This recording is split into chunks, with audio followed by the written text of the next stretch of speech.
I have a secret to share with you. But you have to promise not to tell anyone. You promise? Okay. I used to be a magician. Now, don't get me wrong, I was no David Copperfield. Since the second grade, I was in a magic club. And for years, I performed at museums, restaurants, and just about anywhere I could build an audience.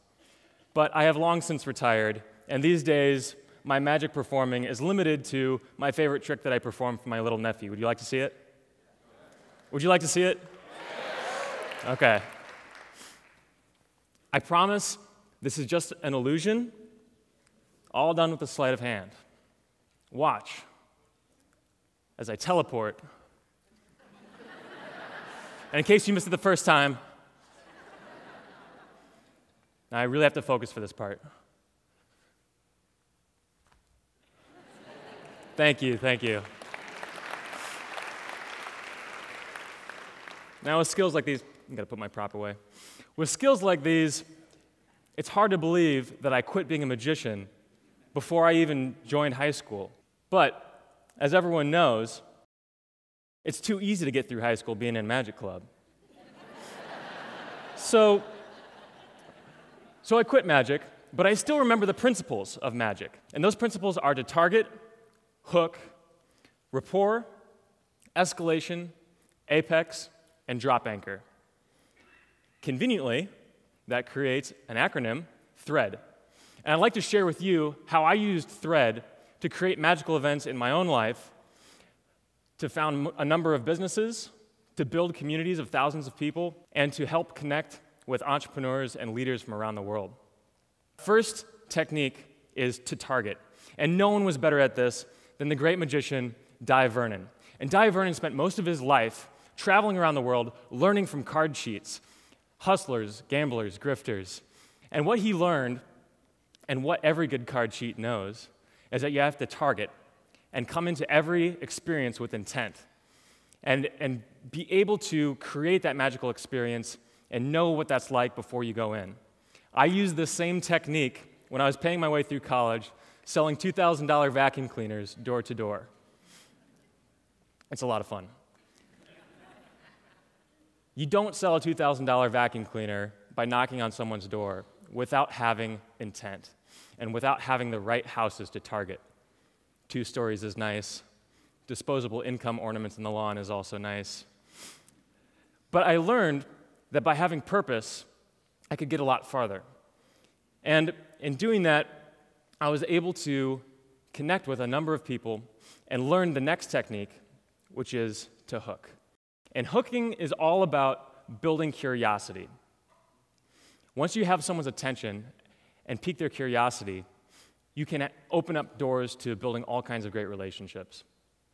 And I really honed this skill in building my first company. And I still remember to this day typing that email.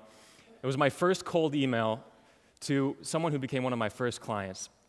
And that person was Neil Strauss, a New York Times bestselling author who wrote a number of books, wrote for the Rolling Stone, the New York Times. And as I got to know him, I actually found out that he was a magic hobbyist as well. And so we shared different techniques and tactics. And at the same time, I was learning from him and his writing and how he built hooks into all of his writing. And the things I learned from him were to come in at an energy level equal to or higher than the energy in the room, and to be able to build curiosity by using emotional language and getting to the core of how people were feeling. And it was in doing that that those hooks sparked all kinds of new relationships for me. And one of those relationships was with Scott Jones, who is my current boss and the founder of Voicemail, or inventor of Voicemail, and founder of a number of other businesses. And what I've learned from him and from some of the other people in our startup is that relationships are what the real magic is. Technology is great, but relationships are where the real magic is. And in getting to know a lot of the influencers and clients at Social Reactor, our startup, I got to know Chris Sanchez. Now, Chris Sanchez is 22 years old, and he started a Twitter account in 2009. And that Twitter account has since grown to over 5 million followers. And people follow Chris Sanchez at UberFacts because UberFacts, the brand he created, shares only interesting facts. And by creating focus, he was able to build rapport and intimacy with his audience. He created an environment where it was easy for people to share with him, to ask questions, to engage. That takes to the next stage, which is escalation. And in escalating, that means taking the rapport and building on it. You have to have fundamental building blocks to build. And Chris Sanchez, he was an entrepreneur, and I was an entrepreneur. And we were able to resonate and build rapport because we're coming from similar core values. And core values are so important when building rapport, but you have to take it to the next level. You have to build. And one of the things I learned when I moved here to Indianapolis was to reach out and find those like-minded individuals to have conversations. And we began having monthly meetups. And those meetups grew and grew and grew. But when it really expanded, when it really exploded, is when we used escalation. We added pitches to the events. We allowed entrepreneurs to share their value, to share what they were passionate about. And we added escalating values so that people could actually ask questions in real time and add accountability systems so that entrepreneurs could get feedback and continue to grow their business. In a very similar way, I got to know Tony Hsieh. Some of you may know him as the founder of Zappos, or CEO of Zappos, which sold to Amazon for $1 billion a couple years ago. But he's also done a number of other incredible things. And something you might not know about Tony is that he was a childhood magician as well. It's true. He was a childhood magician as well, but what he's doing right now is so magical. It is in downtown Las Vegas. He's revitalizing the community. He's helping foster dozens of new companies start every year. He's helping new community organizations grow and scale, and he's bringing events that bring tens of thousands of people to downtown Las Vegas. I'm talking about off-strip, the nitty-gritty, dirty Vegas. It's not so dirty anymore. If you haven't been, you have to go visit. It's really, truly magical. And what I learned from him was to create an apex. Those events that he created were an apex. They're a peak event that brings people in, takes them to a very high point. And we did a very similar thing with our community organization with thousands of entrepreneurs.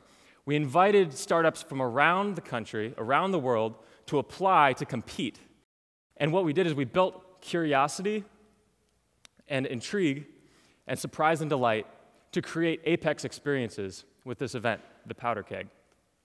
And we had entrepreneurs pitch at Lucas Oil Stadium. We had up-and-coming artists come, sing, dance, and perform. And one of the things that was most exciting to me, having been a former magician, we brought in speakers from around the country. And thanks to one of our partnerships with a company here locally, Exact Target, David Blaine was one of those presenters. And one of the things I really love about David, in a really candid moment, he shared that his most favorite emotion is when he realizes that he's really connected with someone and impacted them deeply with his magic. And that's how you know you have a complete apex moment. Now, some people think that that stops there, and that's the end of the magic. But a true professional knows that you have to drop anchor in order to encapsulate that and really lock in the magic event. And what a drop anchor is something that locks it in. And you have to think about it as reflecting. You have to decide you're going to reflect, decide that's going to be a moment in your life, and add a bookmark there. Now, a bookmark can be anything. It could be an anniversary. It could be a birthday. It could be a tattoo. Personally, I like to write and draw. And I draw and write every day. And sometimes I blog about it, sometimes I don't. But I invite people to join that story and continue to grow those relationships. And it's hard to believe that it's been 16 years since I performed magic on stage. But I'd like to perform one more effect for you. I promise it's not another finger. Let's see. I think it's in this pocket. This is a rope, which is like a thread, but thicker. And so I target exactly what I want to perform. And as I grab the middle of the rope, I create a hook. Pretty nice hook, I must say. Now, while I take these scissors, I'm hooking you even further because you're like, why the heck is this guy cutting this rope into two pieces? That could be terrible. So, now that we've created two distinct ropes, I've built rapport because you guys are all here laughing, we're all having a great time, and you see that we've created two individual ropes. And I'm continue to build rapport as I tie a knot because we've all tied a knot. We've all tied our shoes. Here that we've really tightened it. And one of the things that we do as we escalate here, don't worry, I got a magic wand.